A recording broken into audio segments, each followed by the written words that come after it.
Welcome back to Real Estate Mindset and happy Thursday evening. I have a special guest with us today at the recommendation of Melody Wright and Jack Gamble. They said you're a great guy. So I have Michael Ferris here today to help talk about the house market. I really wanted someone to be here to make sure I'm not going absolutely crazy out of my mind. I think the house market is collapsing. I think it's overall crazy to buy a house right now. I think people are going to be blindsided. I think there is pain to come. And Michael, your job today is to make sure I'm not crazy, which I'm not sure if you even have that capability, my friend. How are you? I'm good. How are you? I'm good. I'm going to keep you from. You're going to go to the ledge, but I'm going to keep you from falling off the ledge. Is that my job today? That's going to be part of your job today, for sure. Right. But you guys, if you want more information, Mike actually runs a podcast called Coffee and a Mic. Some really, really interesting, very, very clean, good content. So if you're interested in finding out more, there's his Twitter profile, Coffee and a Mic. And then also he's on Rumble, as well as many, many other platforms as far as podcasting. Now, sir, if I may, before we dig in, and I'm going to start with Redfin, we're going to go and take a look at this data. But can you tell the viewers a little bit about your background? Yeah, so I thank you for the opportunity to be on your show. I'm a huge love what you're doing individually and also on the Doomers News Network. So I appreciate this opportunity. My name is Michael Ferris. I'm the host of the Coffee and a Mic, MIKE podcast. I started it about 6 years ago. My intention is when I started it was to just interests of mine. And it was running back then, boxing. I love boxing. I'm like one of 5 people that still watches it. Food. So I set out to do in person in Phoenix, Arizona, where I live. It's a mecca for runners and chefs, and LA is very close too. Entertainment was another thing that I was interested in. And then when COVID started, I started shifting into a little more, the medical side, medical freedom, some political. And I also have always had an interest in finance. Not a subject matter expert the way Travis is, you are, or Melody, or Jack, but I worked in retail banking back during the 2008, the GFC, doing home equity lines. First time I ever saw people walk in terrified, scared of the uncertainty. And ever since then, I was always very interested in just our financial system and what it consists of. And, so it's kind of a brief overview. Okay. We'll jump into Redfin, but real quick. All right. Let me ask you this question. Okay. Is Floyd Mayweather the best boxer of all time? So I'm a huge Manny Pacquiao guy. That is my favorite fighter of all time. I've met him. He's good. I've met him. I've watched him train in private gyms. His trainer, actually, ironically, Freddie Roach. He was the 5th podcast I ever did, and the first podcast I did was yeah. What you podcasted with Freddie Roach? No way. It's the 5th episode I ever did, 5th or 6th, and that was the first podcast he ever did. And I was in Hollywood at his gym recording with him, and there's a whole backstory behind that. But yeah, so I was able to watch Manny Pacquiao in LA, in Las Vegas, train in private workouts. So okay, all right, fair enough. I was at Freddie Roach's Hall of Fame induction, Nevada Boxing Hall of Fame induction. I was at his 2013. I was at that ceremony. Okay, all right, that's fair. I'll take that as a yes. Floyd Mayweather is the best. And that you're a Pacquiao fanboy. Hey man, I like Mayweather though too. I like Mayweather too. You know what? You look back on his career. I could spend an hour talking about all this stuff. Mayweather to me, you look back on it and how he marketed himself. Because I had spent time with those HBO guys and like his marketing and like all of that. We'll never see that again. And the amount of money he made. I mean, he beat everybody. I mean, whether you say he cherry picked, he went in and beat everybody. So he beat everyone. Defense wins fights. But anyways, we'll move on to Redfin. Let's move on, man. I mean, I didn't realize you're so passionate about boxing. Yeah. But man, I love Pac-Man. I absolutely love that guy.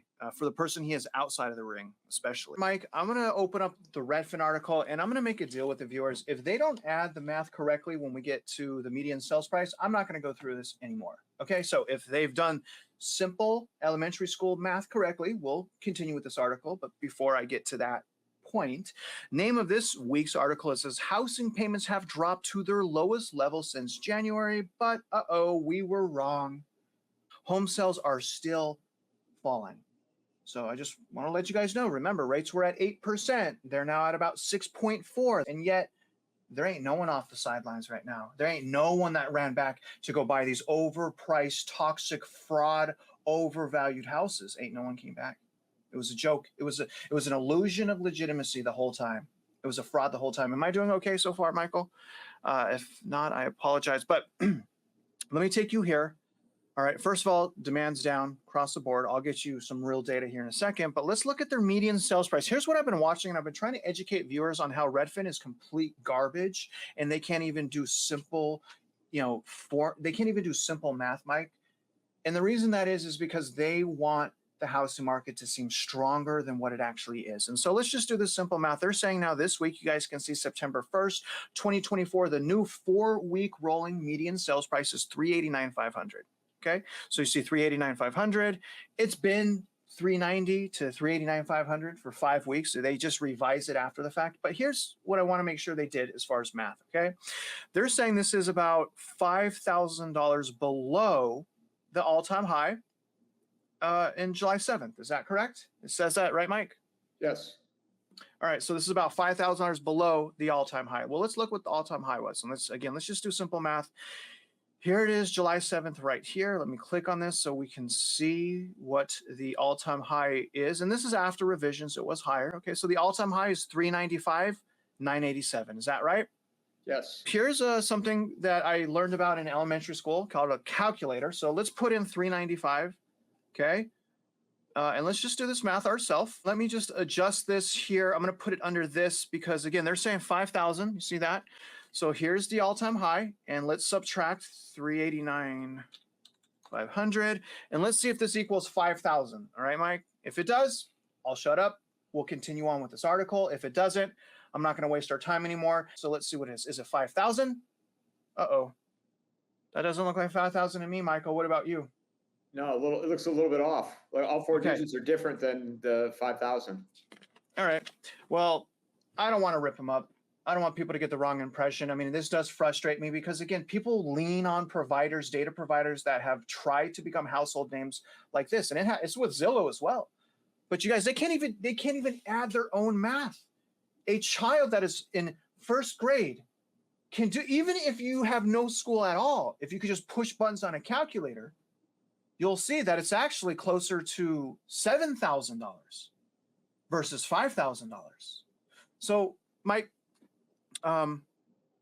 first of all, tell me what your thoughts are on these data providers. Do you think I'm just cherry picking data? Do you think I'm only talking about this because it's not favorable? Or, I mean, are your eyes open? I mean, do you see this math here? I mean, what are your thoughts on these types of adjustments?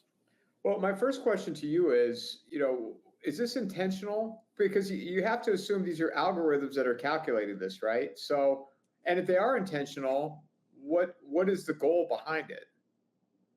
I agree, and I've asked myself that. Like that. Yes. Do you have an answer there? I do. Well, that's I'm curious what your answer is. Okay. Well, my answer is like all companies that make profit off of real estate, and by the way, real estate's in the gutter right now. It's in their best interest to act like the housing market is stronger than what it actually is. If Redfin was talking about the PE ratio, the payment to income ratio, how high that is, how demand is absolutely in the gutter, would people buy more houses or would people buy less houses? What do you think? Say they had the capability. If this data provider was warning people instead of being optimistic, let me ask this a different way. Okay, if they were warning people versus being optimistic, which scenario would they make more money in? Oh, they want people buying more houses. Because why? More revenue, right? I mean, keep the party going. They don't want people burying their money, hiding in a cave. That's right.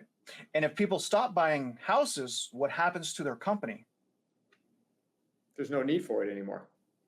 It goes bankrupt. And so now they're on this hamster wheel. So, but I mean, and this happens all the time with this company. Do you think that we should continue using their data, Mike? Maybe, maybe No. not. Why? I mean, you can look. Comes down to having to do your own research still, right? I mean, you shouldn't just so you can Yeah. log in just to kind of see just to see where it's at, but you still have to do your own due diligence to come up with the numbers. You can't base everything on what they're reporting. Yeah, I mean, and half the time they're making comments from realtors that their only design with these comments is a push to purchase a toxic house. And so what I want to do is again, we can look at this data all we want, but let's look at the people that have purchased a house over the last 3 years. Can we do that, guys? Okay, we know this data is fraud. We know they can't even do simple math. At least that's what I'm seeing here. So let's now ask, well, what about people? Let's listen to people. Let's see what the people are doing right now. So Mike, and I want you to knock this out here, but here's the purchase index application. All right. So, rates are at 7.22. They're all the way down now, and the demand is lower. Okay. This is a purchase index. This is formulating how much demand is there.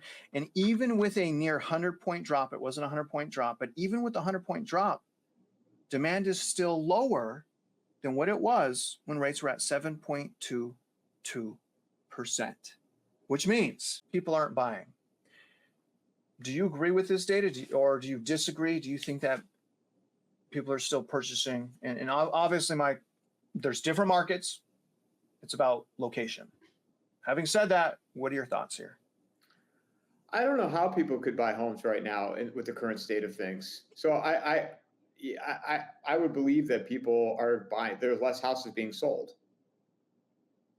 Yeah, of course. Right. I mean, do you remember when people? I mean, you're on social media, right? You're on X. People are crazy on X, by the way. Holy smokes! I don't know why they're so crazy. I mean, do you remember those comments where, oh, guys, you got to hurry up and buy. You have to hurry up and buy because as soon the second interest rates go down, there's going to be a flood of people coming back into the market to buy houses. Do you remember hearing that? I heard that in 2000, right after 2008, and I'm hearing that again. I heard that last year, and I still hear that. I mean, do you think that's do you think, well, first of all, do you think that's a true statement? No.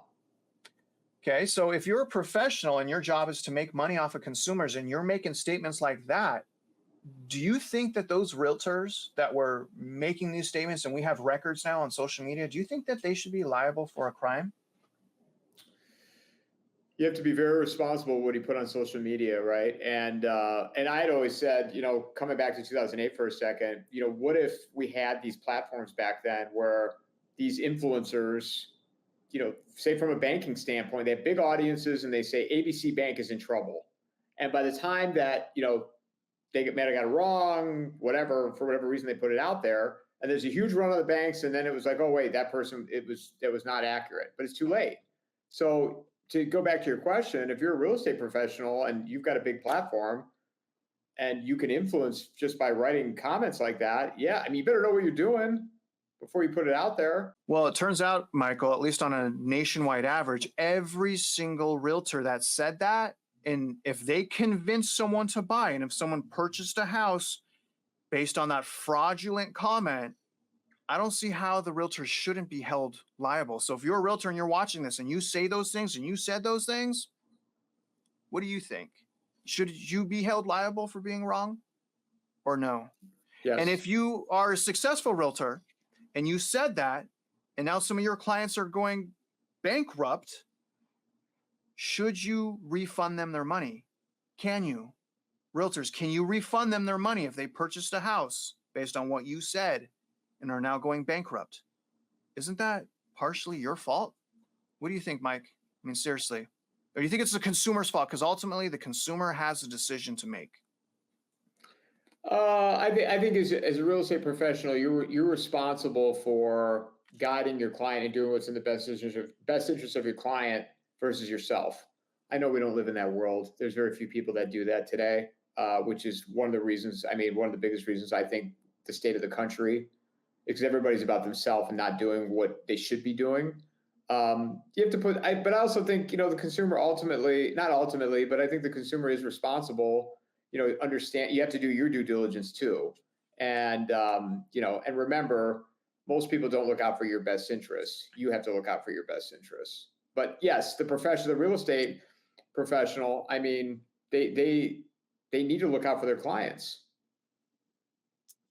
Yeah, and unfortunately, the industry is set up in a way where it is literally effectively gambling on consumers having apathy, which is a lack of care and a lack of concern. And the thing is, I just go back to the fact, again, we don't have to guess what's happening. I mean, again, look at these buyer's remorse surveys. There has been buyer's remorse surveys over the last 2 years that range from 72% to 93% over the last 2 to 3 years, meaning almost everybody, way more than half of people that are purchasing houses right now have regret. The only problem is like, unlike renting where I could just walk away and go somewhere else, they can't do that. They are trapped in their house with an inability to sell on average. Some people did their good. Some people did do good. And to those people, good work. But a lot of people did not do good. And those people are upside down. They cannot sell. The only way out, bankruptcy, foreclosure. And look at this survey, buyer's remorse rooted in surprise property issues. Again, they stopped doing it this year because they're like, you know what, these buyer's remorse surveys are looking horrible. But again, if you go back for the last 2 or 3 years, the remorse has been 72 to 93%. And do you have home buyer's remorse? Here's what to do next. So, they go on and they say, oh, this is what you need to do, but look at what you got to pass, okay? I'm trying to identify the corruption. So this article is designed to tell us what to do next. Here's what to do next. Have home buyer's remorse. But in order to get to that information, Michael, and this is all part of the brainwashing, desensitizing. Look I have to go through interest rates. See this? Look at this. Look at how many of these people are paying money to solicit the readers. Look at this. It's still going. How is this? How is so many people? My gosh. And then finally we get here. And so again, take your time, see the house again, don't skip your home inspection, only buy when you are well set financially. I mean, here's the huge thing, right? Okay, can we talk about what this means? They don't explain this. They don't explain this. I mean, can we talk about PE ratio? Can we talk about savings? Can we talk about debt to income ratio? They don't say that. Why don't they say that? Because they want consumers to know the bare minimum. But Michael, what we know is if you're going to buy a house and you know the bare minimum, you're buying a house at almost the worst time in history to purchase. Do you own a house, Michael? I do not. Okay. One of the things I try to teach my community is identifying what a good deal potentially looks like, right? Like what's wedged? Like how do we find something? If you're going to buy right now and I can't convince you otherwise, all right, let me help you be like hedged, right? Because you don't have to listen to me. Do whatever you want. But for the love of God, buy right. So if someone came to you and asked, Michael, is there any situation where it makes sense to buy a house? What would you say? Right now, I would say no. Well, yeah, no, I would say no. Any situation? Well, part of me thinks, I'm kind of smirking here a little bit, but part of me thinks, if the whole financial system is going to crash anyway, does it really matter? Buy your house. That's yeah. But financially, like would it be responsible right now to buy a home outside of that? Let's say the system doesn't collapse. I would not buy a house right now. So, I mean, so basically the only thing, so where you're at and you've talked to a bunch of smart people, the only situation that you could see yourself where it would make sense for you to buy a house is if you knew the government was going to bail you out. Is that what you're saying? Well, not exactly. What I'm like, it's kind of like the whole thing where I see people that are expanding their, let's say, restaurants out here in Arizona, and I'm like, man, how could you be expanding your restaurants? Like the cost of food, finding employees, what have you, labor shortages. But then I'm like, well, if the whole thing's gonna, if we're entering an economic collapse, does it really matter in the grand scheme of things? And that's how I feel about the houses. Like, if I wouldn't buy a house right now. But also, I mean, if somebody's so set on buying it, and in the grand scheme of things, economically, we're deteriorating so rapidly that maybe it doesn't matter.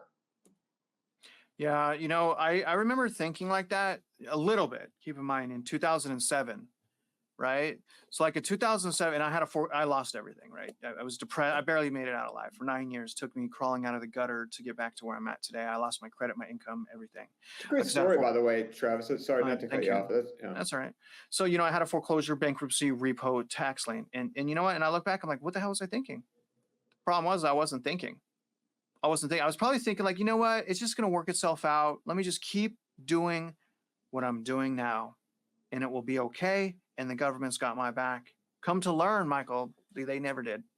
They bailed out the banks and still took my house, my friend. They bailed out the banks and still took my house. Do you hear me? They gave the banks money because they lost money on my house and they still took my house away and gave it to the banks. So like, I don't think that, I think it could be, I think a lot of people are where you're at. I think there's a lot of people saying, you know what, it's going to collapse anyways. They're going to bail us out. They're going to come some type of loan modification program. That may be right. Okay. You may be right about that. But I would still caution people, if you do that, if you buy right now and say it does fall apart, say the government does bail you out, like may happen, your whole financial situation's ruined. Just because they bail you out, don't think you could go buy another house. Your credit is ruined. You may have garnishments. You may be sued from the creditors. If you stop paying your mortgage payment, you're dead in the water. Your purchasing power is dead. So yes, it's possible. And honestly, Michael, statistically, looking at history, yeah, it'd probably bail it out. And honestly, I look back at my own situation, Michael. I could have stayed in my house that I lost for 2 to 3 years and got $20,000 from my lender. But instead, I thought I was doing the right thing. I left in 2 weeks. I left my house, gave it to the bank in 2 weeks. I should have stayed in that son of a gun for 2 years and got $25,000. But the thing is I didn't want to live that way. Yeah. No, and let me correct. So yeah. Not that I expect the government to bail people out. Nothing like that. Because, and I'm going to ask you a question after that. What I mean in terms of like the economic havoc or collapse that's coming. I mean, we're in it right now, right? And you and I just spoke about that earlier. But if this gets as bad as potentially, and I was kind of smirking because I always say, well, if it's a doomsday scenario, does it really matter? Because there's going to be millions of people that are going to be, in their house, displaced, whatnot, homeless, what have you, in a worst case scenario. So that's when I think to myself, well, does it really matter if you buy it now, enjoy it for a year, 2 years, whatever, 10 years. But in terms of, I don't expect, people to get bailed out or like individuals, and they shouldn't. But do you think people still feel that way? I mean, because I come across people that think this isn't that bad, and this is just a bad time, and we're going to come back around and see a good time. It's a cycle. I hear that all the time. I think there's still a lot of preconceived notions that individuals get bailed out. Individuals don't get bailed out. Banks get bailed out.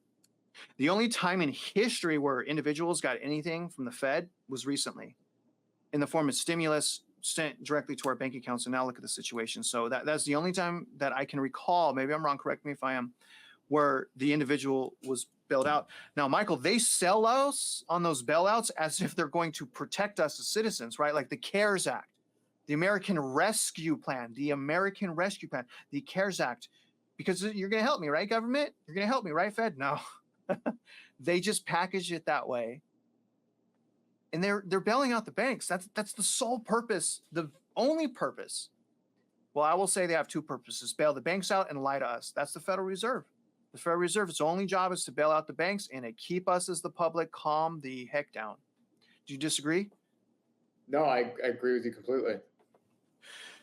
Okay, so let me show you something else. All right. So again, we don't have to even look at data. Melody Wright just did a Substack, by the way. I don't know if you saw her Substack, M3 Substack. If you guys want Melody Wright's info, I mean, my gosh, that when she can write, I'm pretty jealous of her writing. But one of the things that she had in there, Michael, was this right here. So again, going back, we don't need the data. We don't need to know what the Fed's going to do next. We don't need to know really what prices are right now, especially when we have fraud data, because all we have to do is look at the people that didn't listen and look at the people that purchased. And this right here, you're looking at a delinquency. All right. Now, this is telling you of the total delinquencies, what year the home was originated in, or the loan was originated in. Okay. So if I got a loan in 2020, you can see that I have about 8% of the share of total delinquencies. And what I'm trying to point out here is look at the years with the highest level of delinquency. 2021, 2022, and then it goes down a little bit in 2023. Those are the years, Michael. Okay, again, that's the highest delinquency levels. Those are the years with 3% interest rates. Why do you think that more people that purchased with a 3% interest rate have a higher delinquency than what people purchased with a 6% interest rate? Why do you think that is, sir? Inflation now, bought with no savings. They were coerced into the transaction. Yeah, I would agree. I mean, that's what I'm thinking, right? Okay, so they have a lower interest rate, but their life got so much worse, Michael, because most people that buy a house max out their debt to income ratio. So the people that purchased like 2021, 2020, 2022, they have the highest increases of property tax and homeowners insurance and HOA if you're in Florida than the people are today. At least if you're buying today, you already know your property taxes are through the roof. You already know your homeowners insurance is through the roof. And so those people that acted on that fear of missing out, like, yes, I got a 3% interest rate, ha ha ha. Well, you had to do a bidding war. You had to settle on a house that you don't even want. I know that because the buyer's remorse surveys. And oh, by the way, you don't even have any equity. You guys have the highest rate of foreclosure, of delinquency. You guys that purchased 2021, 2022 have the highest rate of delinquency. And another thing is, I think that's the category of loans that had the most time go by after quantitative tightening. So anything else you want to touch on there, Michael? Yes, because it was the bidding war going on at that. What's amazing to me about that was, when I moved to Arizona in 2006, there was bidding wars going on crazy here. But now, where I'm from in Northeast Ohio, I don't know about now, but back then, 21, 22, there was bidding wars going on there. The list of homes was gone within 3 days. What do you think's wrong with bidding wars? Oh, it just shoots up I mean, you've got the value of the homes just skyrocket to the point where they're not worth what they end up being sold for. And then, but there's a safeguard that was supposed to be in place, right? The appraisal. Do you understand how the appraisers failed in this situation? I do now because I've been talking to you for the last 2 days. But I wouldn't have. But here, how many people do you think have no idea of what the work that you've been doing and to where we're at right now? Well, I think a lot of people had no idea, Michael. I knew something was wrong, and I had went way down the rabbit hole, but I still wasn't able to articulate what was happening until Mitch gave me the missing pieces of the puzzle with the fraud and with the corruption. And once you start understanding that you can't trust what you're being told, man, your eyes are open. I mean, I've lost so much sleep, Mike, because I can't stop thinking like, well, what if this, what if that? And I'll start searching and start going down that rabbit hole, and I'll find like almost every time. It feels like everyone is corrupt and dishonest, man. I mean, it really feels that way. What do you think? It tells me too, people didn't learn from 2008 at all. People didn't learn. I'd hoped after 2008, maybe it was possible to, and this is just me being naive, I guess, but that we'd go back to the 80%, 20% down, like when my grandparents bought their home, and you lived in your house for 50 years, right? You didn't care about, like in Arizona, the house that people grew up in, nobody owns that family doesn't have it anymore. Everyone's got what's the bigger house? How can I upgrade? How can I get more stuff? And I just thought that maybe we would learn from 2008, but we didn't. And even like with talking about the appraisers, 2008, man, everybody was enjoying the party, right? I mean, and here we are again. It's sad. It didn't have to be this way. No, it did not have to be this way at all. And I think that people are starting to wake up. Obviously, certain markets are showing the effects faster, much faster actually than other markets. And I'm in one of those markets that's literally, oh my gosh. I mean, I have so many factors going on right now. But there's certain things we're not guessing. For one, Mike, an amortization schedule. We hear a lot of people making comments like, oh, your landlord loves you.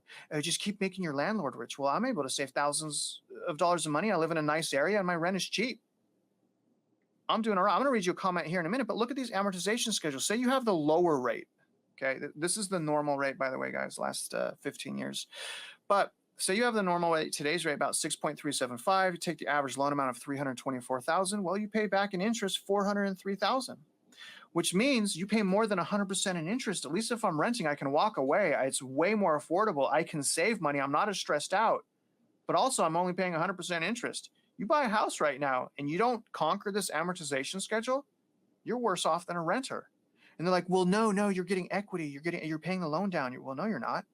You're not paying the loan down. Look at after 10 years. Okay. After 10 years, you see that right there? You've only paid that loan down to 207 after 10 years, Mike, 273,000. You paid that down, what, about 50 grand in 10 years? That's what, about 5,000 a year? It's actually less than 5,000 a year. These amortization schedules, it's a prison sentence. So if you bought a house expecting to refinance, understand that if you bought a house expecting to refinance and then you refinance, you just destroyed your equity. You literally just destroyed your loan. You are no longer, it's no longer smarter to buy a house.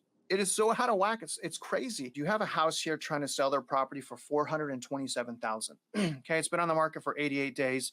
They cannot sell their house. So again, it's listed for $427,000. When we go to the tax records, we see that it's actually assessed, market value assessment.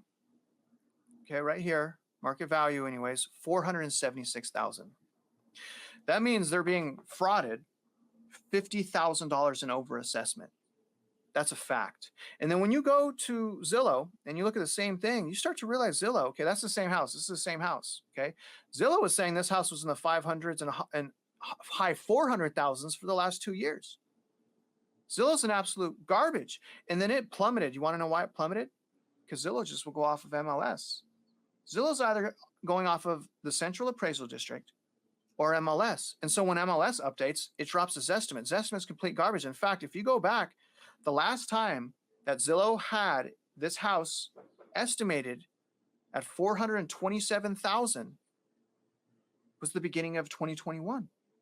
And they can't even sell it, Michael. They can't even sell it for 2021 prices.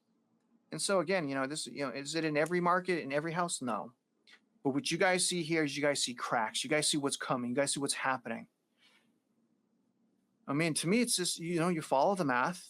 You find out what's going on, you stay cautious, and just do the right thing. Save your money, rebudget, recalculate, empower yourself. I have 2 courses I made for you guys. I have a course on home buying, how to understand that, wedge cash flow, and I have a course on how to fight property taxes, halfway done. Michael, what do you think, man? What do you think about all this? Well, I want to ask you, as we talked before and now, as long as you've been doing this, did you ever envision we'd be where we're at today? And how do you feel knowing this situation?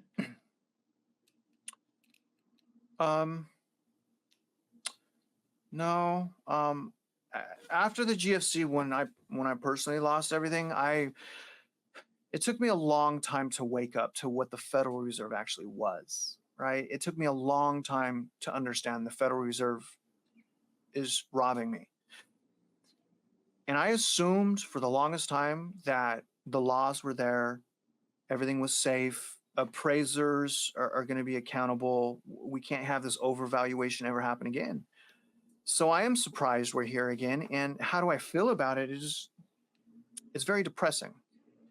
It's very depressing because every time I ask why and I go down that rabbit hole and I learn something, it all leads to the same thing: greed, corruption, fraud, and ego. Every time. And I always go back, well, what do you want to do about it, Travis? What are you going to do about it? Well, the only thing I know to do about it, the only purpose I see in all of this, and even in our lives, Michael, is we got to love people and we got to serve people. But it is depressing, my friend. So I know you're used to asking questions, man. Anything you want to, I feel like I kind of took over, anything you want to end on? You've interviewed a lot of people. You've talked to a lot of people, a lot of smart people, Michael. So why don't you, before we go, give us your maybe 5-minute, however long you want. What is your overall interpretation, and again, take your time on what is going on with the housing market. What's going on with the housing market, Michael? Well, I think I like to. My show is kind of all over the place with people I talk to, but I think there's a recurring theme with everything, right? And the dots are all connected. And where we're at from the real estate standpoint, again, talking to people like you and Melody and others, just financially where things are at. Things are not good, and I don't know that there's no magic wand that could come in and fix all this. So the question is, what do people do right now? And because there's going to be tsunamis, like my friend Matt Bracken says, he uses that term a lot. There are multiple tsunamis that are coming at us right now, and one of them is a financial standpoint. So you cannot stop that tsunami that's coming. So you could just try to prepare yourself the best that you can. And I think in terms of that is get close to your local community and do what you have to do to get through it. And if that means moving back in with family, or having family move in with you, or whatever is necessary to get through this situation. So that's what I tell myself. That's what I try to tell people. Again, it depends on what I'm talking about, but I think it's kind of the same theme for all of it. And people need to, hold yourself accountable and stop burying your head in the sand, because this is not going away. I have this conversation with friends all the time, and they're like, "You're such a doomer." You're like, "I'm not a doomer. To me, it is what it is." And you can't just bury your head in the sand. Yeah, I mean, so you hit some great points. I mean, I like what you were saying about local community, how important local community is, because the other thing that's hit me in the guts, and honestly, man, I mean, like this does depress me. I mean, I do have horrible days. It's the division, man. It's how much the elite and the media has kept us divided. I feel like there's powers, evil powers, that tomorrow they can divide half the U.S. against each other. And so the community is so important. And I want to read this comment, if I can, from the community of Real Estate Mindset. This happened this morning. I'm so proud of him. His name is Mr. Watson. And a little bit of background, Michael. Mr. Watson doesn't agree with everything I say.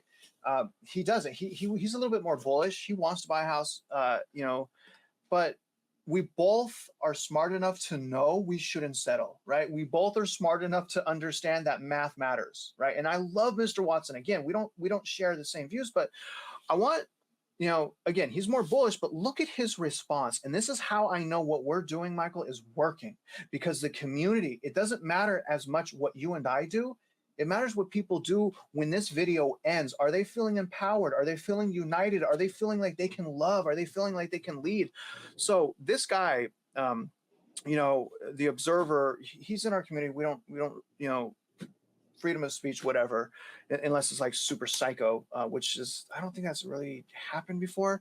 But, this guy was kind of trying to belittle people into purchasing a home, right? It's just like the same old story. It's like we haven't heard that for 2 years, maniac.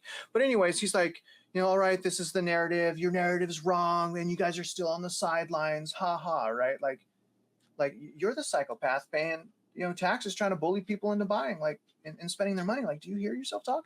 But again, it doesn't matter what I'm saying. Look at Mr. Watson, how he handled this. This is his comment. And again, like I said, he's more bullish. This is what he said. You acting like being on the sidelines is a bad thing. Affordability has risen tremendously in the last few years by increasing down payment, while prices have leveled out and rates continue to drop. You can try to shame people into home ownership, but my cheap rent in a nice area allows me to save thousands, and I won't pay interest out per month. Believe me, we are not hurting out here. When he said that, and again, he's more bullish, right? I was so proud of him, man. Man, I was so proud of him. That's a leader, man. That to me, that's someone that's leading with love. What is your take on that comment? Yeah, I mean, it makes a lot of sense. I mean, I rent right now, and and the other thing is with that, home ownership, you don't even factor in the repairs that you're going to have to do over that course of you did a 10-year amortization. What's a roof going to cost you if that needs to get fixed, or the air conditioner, furnace? So renting right now is they just come. My air went out yesterday in Phoenix. I just called them. They came right over. 3 of them. Yeah, I mean, I wheeled and dealed on my rent. My landlord, well, my new landlord now, my other house is full of mold. I mean, I don't know what else to say, man. I mean, if you want to buy a house, if you're watching this, you don't believe us, you want to go buy a house, this is what I like to say to you. Then go buy one. You don't have to bully other people and shame other people to following the same poor decisions that you're making. And if anyone disagrees with what we're saying, I'd like to encourage them, start a class, start a channel, help people. If you don't agree with what we're saying and you think it's better for people to buy right now, then please explain with math, not with your emotions and not with your words. Explain to us, please, guys, I challenge you. Explain to us mathematically, how is it smarter right now to own versus rent? Now, other than that, Michael, anything else you want to say before we go? I was going to say, and if the person has a big enough audience, come on Real Estate Mindset and debate Travis on this. Bring your numbers, battle. Yeah, I mean, you know what? You know what I learned about these debates? People hate them. People hate them because usually, unless there's value in it, it's hard. But I did do a debate. I've only done one debate, despite what people think. I've only done one debate on my channel, and I was like, you know what? Let me just get the top dude, right? Let me just get Logan. You know what I mean? And people hated the video. Absolutely hated it. So I was like, why, man? Like, I honestly, I think it's a good thing, Michael. I love debating because, well, not debating, but more, I see having a conversation. I love having conversations with people that have a difference of opinion. Can we say that instead of debate? Yes. So I don't know. But I mean, one thing that I'm not going to work with is people that are being petty and abrasive. I'm not a perfect person. I'm just a normal human being. If you're petty and you're abrasive to me, I'm going to turn my back. I may even make a joke. That just makes me human, doesn't it? I never said I was God. Right? Yeah. Yeah. So, all right, brother. Well, I appreciate your time. I'm going to get everyone out of here. Happy Thursday again, you guys. Sorry, this is a little bit informal, but I went into Redfin. I was like, I just can't do it. I'm like, they keep lying to us. I can't do it. I was working with Michael. I'm like, Michael, can we just do an informal video for this Thursday evening? Talk about the house market. He agreed. So again, guys, don't forget to show him some love, coffee and a mic. And if you guys are out there investing in real estate, you guys already know we wish you luck. And we do hope you win.